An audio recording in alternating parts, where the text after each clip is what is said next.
Eu ainda estou tentando entender o que significa essa hashtag. A gente planejou pedir ao Mauro para apresentar o Thomas Schermacher. Obviamente, nós não pedimos isso ao Mauro. Então, eu pediria que você introduzisse, apresentasse o Thomas Schermacher. Mauro, é ele, ó. Vem aí, Thomas. Você só tem 30 minutos, não vai perder tempo.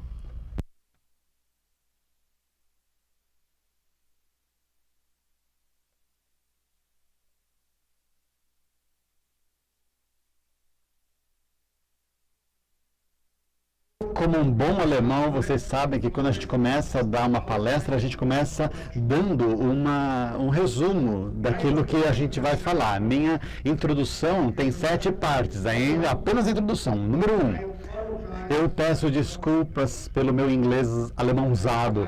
Eu tento, mas eu não consigo me livrar dessa realidade, ter nascido na Alemanha, ser criado na Alemanha. Mas como a gente está no Brasil, e ninguém de vocês fala a língua que é falada aqui, então a gente está no mesmo barco, não é? Então, pertenço ao estilo alemão. Os 30 minutos eu vou começar a contar a partir de agora, não a partir das 11. 2, eu estou assim, super bem vestido porque eu não queria parecer para vocês que os alemães são as melhores pessoas do mundo, mas porque o meu filho ele produz e vende essas gravatas desse tipo, então eu tenho que apresentar isso para o mundo, não é? E a minha mulher vai tirar uma foto e mandar para o meu filho. E em terceiro lugar, uma coisa que você não sabe, na realidade, isso não é o WRF, mas a casa de John Stott, é um segredo. Ele gosta desse tipo de coisa, certo? Eu estou do Le Mans Partnership, comecei junto com John Stott, e você ouviu sobre o Lausanne Covenant e a Aliança Evangélica Mundial também, começada pelo John Stott, começou com os americanos e europeus em como fazer todo o papel da Bíblia, e então começamos com a Aliança Evangélica Mundial e fazer essa conexão com John Stott. Número 4, eu apresento a vocês esse CD, que a maior parte de vocês já pegou, está lá fora. Por favor, pegue um e sinta-se à vontade para levar uma outra cópia para a sua biblioteca ou para o seu seminário, etc. Os livros todos acabaram, meus e da minha esposa, falando sobre como os muçulmanos veem os principais ensinos cristãos. Geralmente a gente fala o oposto, a gente pensa do que o Islã pensa, mas aqui a gente vai saber o que é que os muçulmanos pensam sobre a Trindade, nossa intenção nosso entendimento de pecado, salvação, etc. Isso é muito importante para cristãos que querem falar com muçulmanos, e o outro é sobre ética. Todos os livros acabaram, mas eu prometo que a gente vai ter mais cópias na quarta-feira. Vamos ver. 5. Então, está ficando mais sério agora. Representando aqui, trazendo as saudações da WEA como secretário, por 3 semanas agora, o bispo das Filipinas. Eu gostaria de pedir a vocês que fiquem onde estão. Vocês são parceiros importantes da World Evangelical Alliance, que é a Aliança Evangélica Mundial, WEA. Ela tem entre seus membros todo o tipo de igrejas evangélicas. E, claro, e porque nós temos tantas igrejas membro, muitas delas, nós temos que cooperar com elas. Então, são boas razões para a gente pular. Então, eu peço que você fique na teologia reformada, porque ela é uma coisa que a comunidade evangélica precisa mais do que qualquer outra coisa. Não estou dizendo isso porque eu sou calvinista ou etc., mas o Martin Butzer, o seminário Martin Butzer, mas eu sei que vocês têm o Calvino se tornou calvinista, enfim, o seminário se tornou calvinista, esse é um bom nome, mas isso não é porque eu vejo uma grande chance de espalhar o confessionalismo, mas o que eu vejo aqui é que o movimento evangélico traz novos movimentos todos os dias, fortalece coisas surgem a cada dia. Constantemente há um desenvolvimento ao longo do tempo que começa em algum lugar. Há cada vez mais necessidade de uma base teológica. E, constantemente, os movimentos evangélicos estão se voltando para a teologia evangélica reformada como a sua base. Eu posso dizer para vocês que eu mesmo sou uma evidência, sendo o presidente dessa comissão evangélica, que realmente isso está acontecendo dia após dia. Eu dava aulas de teologia sistemática num seminário sueco e isso começou a ficar um problema para pentecostais, porque alguém tinha que ensinar esses tópicos sobre os quais eles não ligavam muito. Então, a gente publicou esse livro, e se eu fosse criticar o livro aqui e lá, seria principalmente porque, às vezes, se toma a decisão para não se tomar essa linha, mais uma outra, a luterana talvez. Então, na teologia sistemática, no último capítulo, quando ele fala de cura e etc., algumas coisas acontecem, mas no restante há uma mudança grande. Se você for no início do movimento pentecostal, você não iria ter isso. Eu lembro na Aliança Evangélica na Alemanha, quando estávamos no ponto em que igrejas pentecostais tiveram que tomar uma decisão de estarem juntos com outras igrejas evangélicas sob a condição de que a Trindade não se falaria sobre a Trindade, para ficar juntos com outros movimentos pentecostais, movimento Só Jesus, no qual a Trindade não tem um papel importante. Talvez isso não seja nem ensinado, ou nem pensado. Eles tomaram essa decisão para a doutrina histórica. E eu falei com eles alguns anos mais tarde, por várias vezes. Eles me disseram: nós estamos tão contentes, a gente não sabia o que a gente estava fazendo. Nós tivemos que decidir entre dois amigos e decidimos por um dos lados. Agora, nós estamos contentes. Se a gente não tivesse tomado essa decisão, todos os dias nós teríamos discussões sobre a Trindade e outras coisas do tipo. Então, por favor, use sua influência. Se você juntar todos os nossos seminários, os seminários reformados, você vai ter um número incrível de alunos não reformados que geralmente não estão lá porque o professor ensina a teologia reformada, mas porque a gente faz exegese, fala para as pessoas ler a Bíblia. Eu digo aos meus alunos, 95% deles que vêm para o nosso seminário não vêm de uma teologia reformada, do histórico reformado. A gente não pode forçá-los a tomar a nossa posição.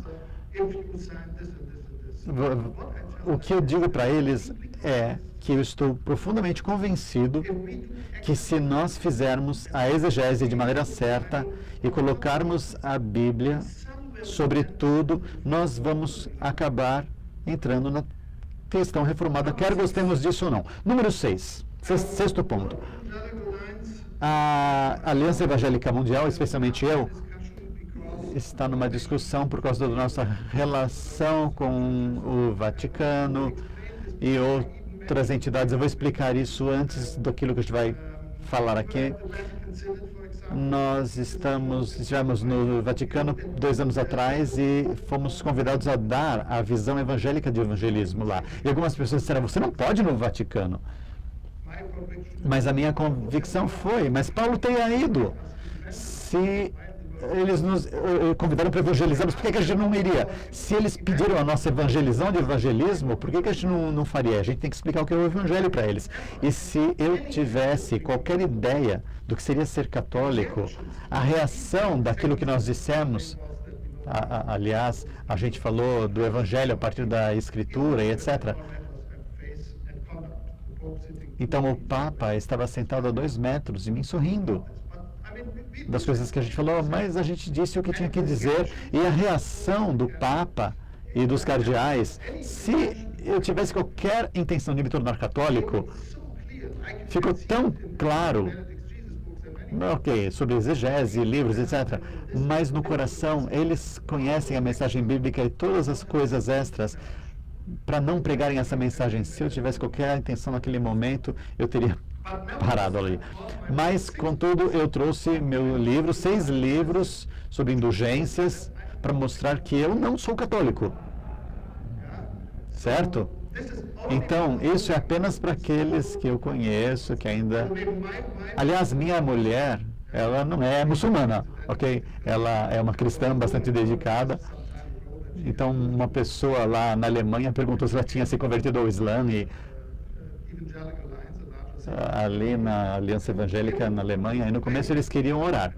E um grupo de pastores estava ali em pé e ninguém orava, ninguém começava a oração. Então, minha mulher, geralmente, ela não é o tipo de pessoa que acha que a mulher deve ser a primeira a orar, mas aí, depois de um tempo, a pessoa ficou lá de pé por um tempão e depois ela orou. E depois que ela orou, todo mundo começou a orar. Então, ela perguntou ao presidente, o que foi isso? Ele falou, é que na verdade a gente não sabia se você ainda era evangélica ou não, mas depois que ela orou, eles sabiam que ela era evangélica sim. Então, eu não sou católico e e nada pode ser tirado, mas uma coisa que eu vejo aqui é que o cenário literário e cristão mudou. Muita gente não percebeu isso. A cristandade mundial tem 2,4 bilhões de membros nas igrejas. Estou falando sobre aqueles que estão lá no domingo, creem em alguma coisa, apenas as estatísticas, puramente estatísticas. Metade desse número é da Igreja Católica, 1,2 bilhão. Metade desse bolo, ou talvez menos, são membros do Conselho Mundial de Igrejas. E você tem que acrescentar nesse número a Igreja Ortodoxa Russa, que tem 20 milhões de membros, que ameaça sair do Conselho Mundial de Igrejas por causa disso, daquilo outro. Então, você tem a Aliança Evangélica Mundial, que também é um grupo de igrejas que se reúnem na Aliança Nacional.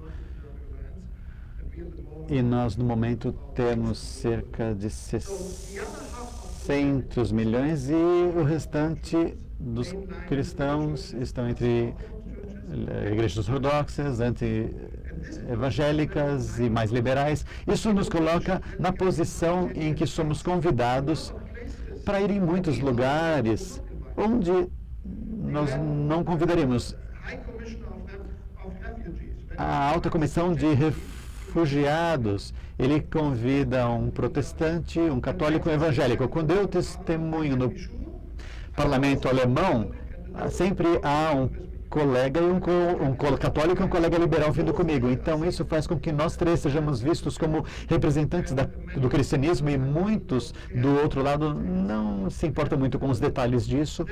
E isso está acontecendo com relação à política e também acontece nos diálogos cristãos. E eu sou um tipo de pessoa, a gente pode discutir isso à parte, de aproveitar a chance, tanto que nós sejamos claramente que nos deem clareza em dar a nossa mensagem.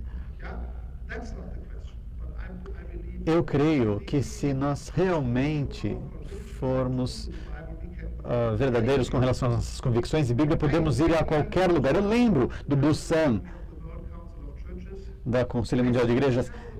Eu falei várias coisas nessa reunião, na minha fala, que não foram ditas nos outros 10 dias. E a reação das pessoas sentadas lá, os representantes, mostraram que a maior parte das igrejas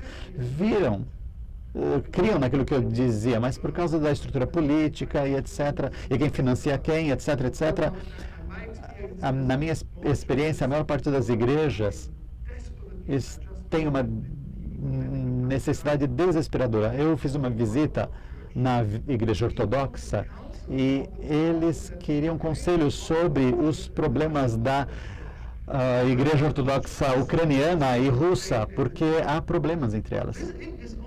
Na sua própria igreja. Eles estão brigando uns com os outros. E eles não sabem o que fazer, eles não sabem como sair desse problema. Eles sabem que as igrejas são tão nacionalistas, são tão unidas com a política. Uma minoria depende totalmente dos evangélicos para defendê-los, porque a sua própria igreja não os defende. O patriarca da igreja russa não fala com o patriarca da igreja da Turquia. E isso é um problema. Então, se você tiver alguma pergunta com relação a isso, nós discutimos metodologia, se deveríamos estar no sínodo ou não, mas não discutimos questões teológicas.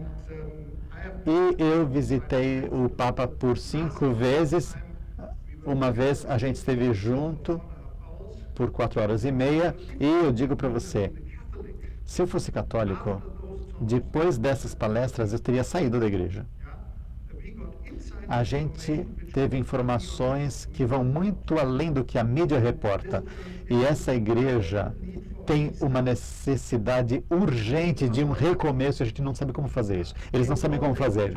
Eles sabem que eles têm que sair de ser essa igreja que estão tão envolvidos com a cultura. Eles sabem que eles têm que se tornar uma igreja na qual as pessoas estão convencidas do que elas creem, mas a estrutura toda é contra ela.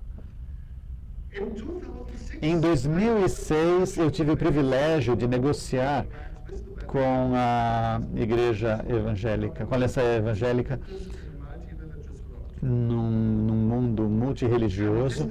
E esse documento foi assinado em 2011 como o primeiro documento assinado pela Aliança Evangélica, Igreja Católica e outras igrejas, com exceção dos batistas. Como vocês sabem, eles não pertencem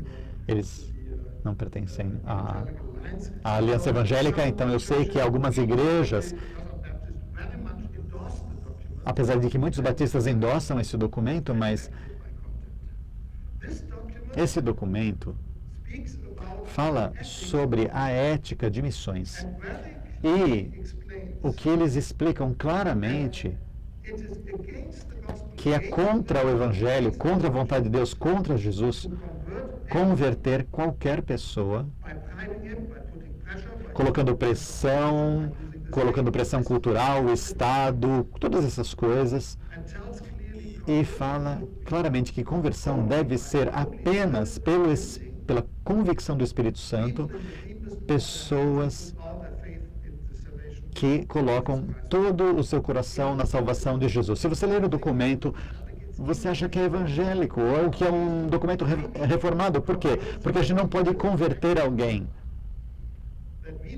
Nós não podemos converter ninguém. O único que pode converter pessoas é o Espírito Santo. E o Espírito Santo não está sob o nosso controle, de modo com recursos financeiros ou política, ou seja lá o que for. É incrível encontrar isso nesse documento. Não é estranho que o Vaticano assinou isso. O Papa Bento XVI, ele assinou. Ele queria mudar o título, que a gente discutiu, etc., mas ele assinou o documento. O Conselho Mundial de Igrejas também, e as primeiras palavras são: missão é a essência principal da igreja.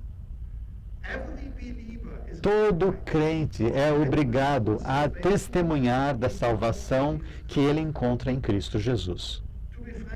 Para ser honesto, eu duvido que essa seja a posição da Igreja Ortodoxa Russa. Eu duvido que essa seja a posição. Eu poderia até continuar, mas essa é a nossa convicção.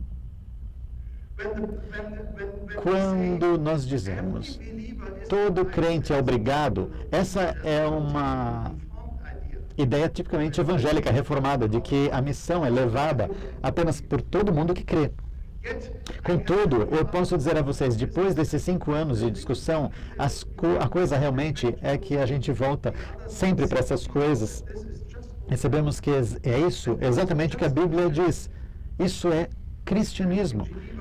E em Genebra, todo mundo sabe isso. A missão missões é a essência da igreja. Eu lembro quando eu disse no começo disso que a nossa posição é que antes que você se livre de missões no cristianismo, você tem que inventar um outro Deus. Porque o nosso Deus é um Deus de missões. Eu não preciso dizer isso depois daquilo que o Sam Logan e outros falaram sobre a perspectiva reformada. Então, missão e fé, evangelho são a mesma coisa. É um Deus que mandou seu filho, e o seu filho mandou o Espírito Santo. E se você não gosta de missões, você tem que inventar um outro Deus que talvez possa viver sem missões. Mas eu sei que é um tópico delicado, mas ele mostra como nós chegamos no meio dessa bagunça. E deixe-me então voltar às raízes. Quais são os pilares da Aliança Evangélica Mundial que começou em 1800? A primeira coisa, a unidade para pregar o Evangelho da Palavra de Deus. O tópico era a unidade, mas o interesse é, a gente não tem a unidade simplesmente pela unidade, pela organização da unidade, como se fez 100 anos depois do início da igreja, mas a questão era muito clara. A unidade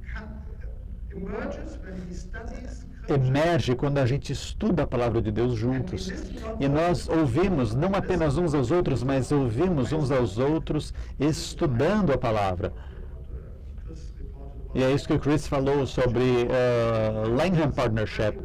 Então, isso é algo muito, muito importante. Número 2, missões mundiais.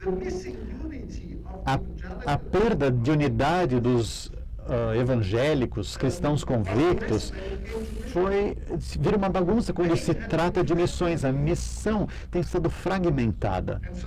Então, eles querem unidade para missões. E para mim não é por acaso que esse primeiro documento, de maneira estranha, foi assinado pelo Vaticano. Então, é um documento sobre missões. Não é estranho isso daí? E isso deveria ser o tópico, o último tópico em que eles iriam assinar alguma coisa. Mas isso é tão íntimo na nossa fé, ter um Deus focado em missões. E as pessoas sentem que se você realmente desistir disso, você está desistindo do cristianismo. Número 3, liberdade religiosa. Muita gente não entende isso. Como é que você pode se reunir para organizar missões mundiais e ao mesmo tempo se reunir para organizar liberdade religiosa? Ou talvez essa seja uma das convicções evangélicas mais profundas. Fé é a confiança mais profunda do seu coração sobre o Criador e o Salvador. Nós não queremos ganhar a batalha como o Islã e outras coisas, ou os comunistas, etc., da maneira como eles faziam. Nós não queremos vencer a batalha forçando as pessoas a crer. E, claro, a minha primeira palavra ao abrir essa palestra foi sobre a posição básica, é muito simples. Uma conversão forçada não é uma conversão de verdade. E se alguém ficar melhor porque eu coloquei um revólver na cabeça dele, ele provavelmente vai esquecer isso depois, mas ele não se torna um cristão de verdade, um crente. Fé não tem apenas o lado positivo de uma convicção, mas o lado negativo de que nós queremos impedir que as pessoas tomem uma decisão forçada. A gente quer convencer as pessoas, queremos que o Espírito Santo ilumine as pessoas, mas queremos impedir que isso seja feito no lado oposto. Isso foi... A mídia disse que a Igreja Católica, feita pela área de Constantino, assinando de que nessa era de Constantino, apenas assinando um documento, a maior parte das pessoas veio para a igreja dessa forma. Isso foi a ideia. E, por favor, entenda que muitas igrejas principais, inclusive evangélicas, quando essas igrejas ainda eram igrejas estatais, e o único organismo a questioná-los era a Aliança Evangélica Mundial. Então, eu estava no parlamento sueco para testemunhar E eles nos falaram coisas interessantes, ok, mas a Aliança Evangélica era um instrumento de 1860 no parlamento sueco, tirando qualquer emenda se você tirasse a religião. Então a Europa ainda estava... Se você tiver a religião errada, se você não tiver uma religião estatal, você não vai ser morto. Nós não somos muçulmanos, mas você tem que sair do país e ir para um país da sua religião. Isso ainda era o caso.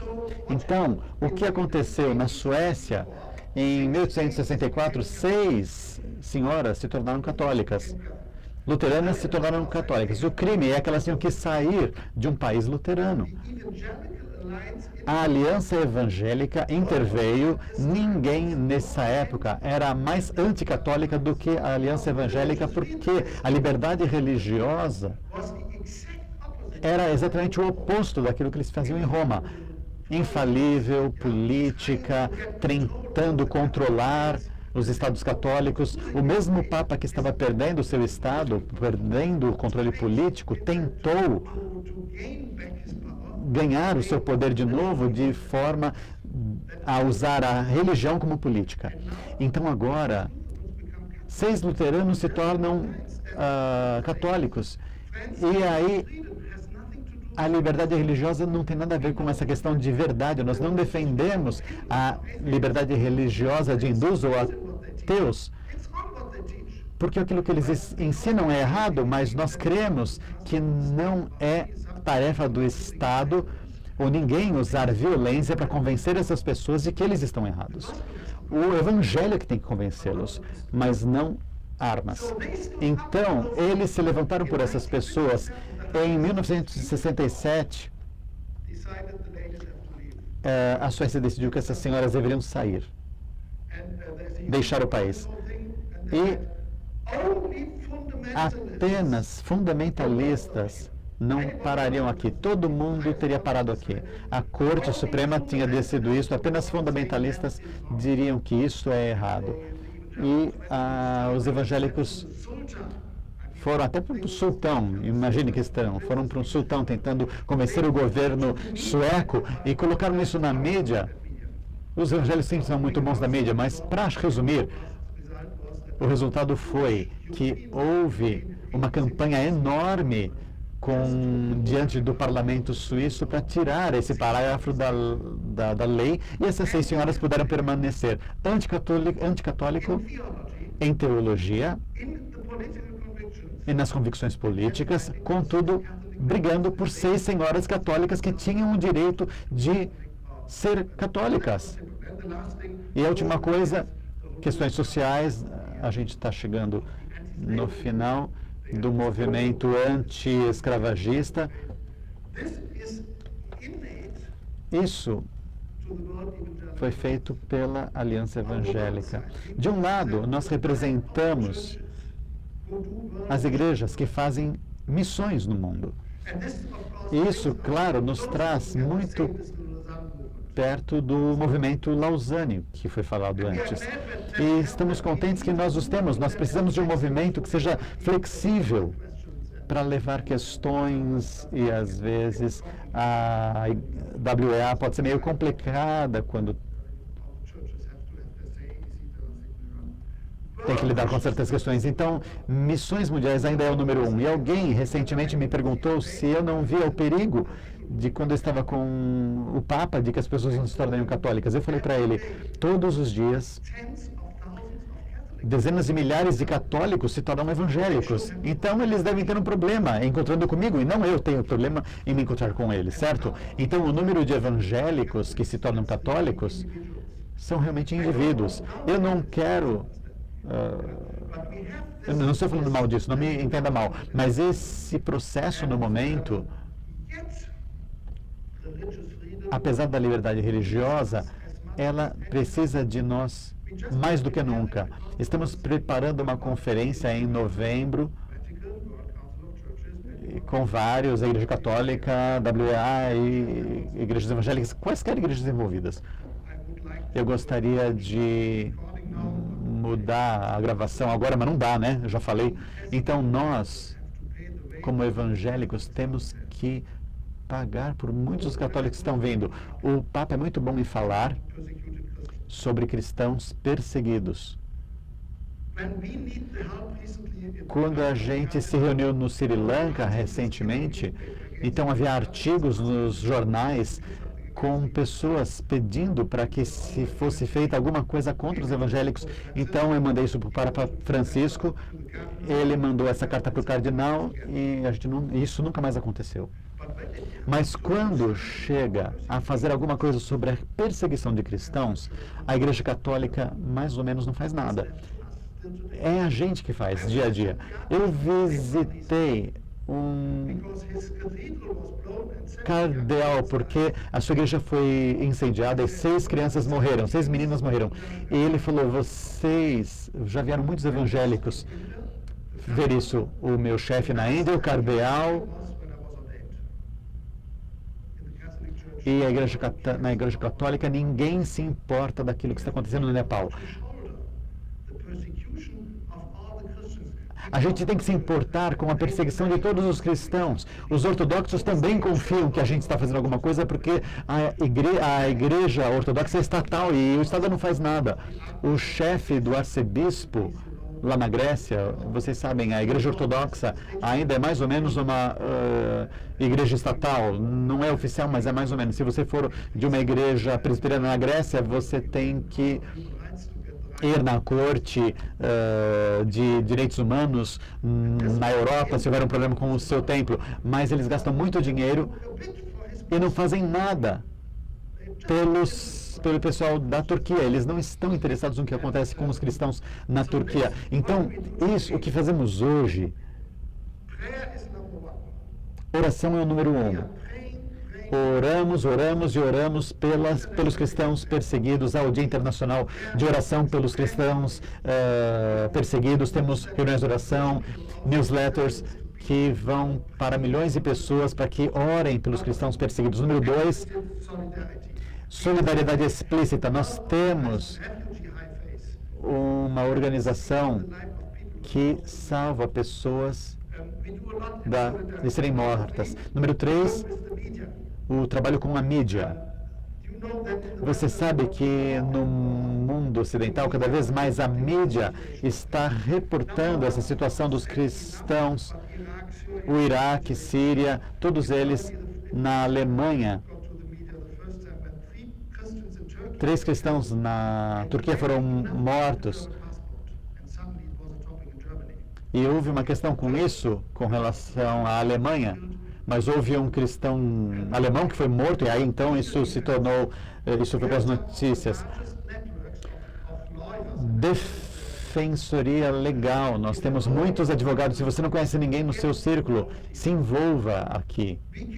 Nós não podemos dizer que nós temos que nos defender. Sabemos que Paulo, em algumas vezes, não se defendia, mas, por outro lado, o Paulo foi na Suprema Corte da sua época, lá com César, para fazer alguma coisa. Então, nós temos que oferecer ajuda legal para esses cristãos perseguidos. Em quinto lugar, política.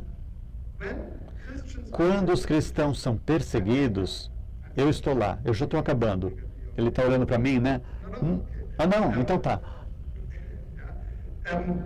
Então, quando os cristãos são perseguidos e não são protegidos pelo Estado, porque creem na separação de igreja e Estado, nós não podemos intervir como igreja, nós não usamos armas, mas o que a gente pode fazer é fazer com que outros Estados intervenham e atuem de maneira global, como uma rede de membros evangélicos do parlamento e de outros parlamentos do mundo, e isso é bem sucedido, como na Índia, quando atiraram em cristãos, centenas deles, e a mídia indiana não fez nada. Então, nós tivemos a chance de falar com o presidente, não com o primeiro-ministro, dizendo: que mundo é esse aqui na Índia que isso está acontecendo? Ele mandou o exército e aí nenhum outro cristão foi morto. A mesma coisa aconteceu na Indonésia e outros lugares. Então, nós sabemos que o Estado tem o dever de proteger os seus cidadãos. E, por fim, muito importante, uma pesquisa muito importante, pesquisa é algo muito importante. Isso só pode funcionar não apenas com relação a cristãos perseguidos, mas liberdade religiosa funciona quando a gente tem informação. A cada segundo você ouve alguma coisa da Síria ou Iraque. Há muita coisa fake, muita coisa falsa lá. Os cristãos estão em perigo, então nós precisamos ter pesquisas que garanta aos políticos e à mídia informações que sejam validadas. É fácil para nós evangélicos porque nós temos as nossas redes em todo o mundo, nós sempre temos pessoas que podem nos informar o que está acontecendo. Essas são as 7 coisas que estamos fazendo. Eu estou muito grato que tantos da Aliança Evangélica Mundial estão aqui e estejam aqui conosco. Muito obrigado.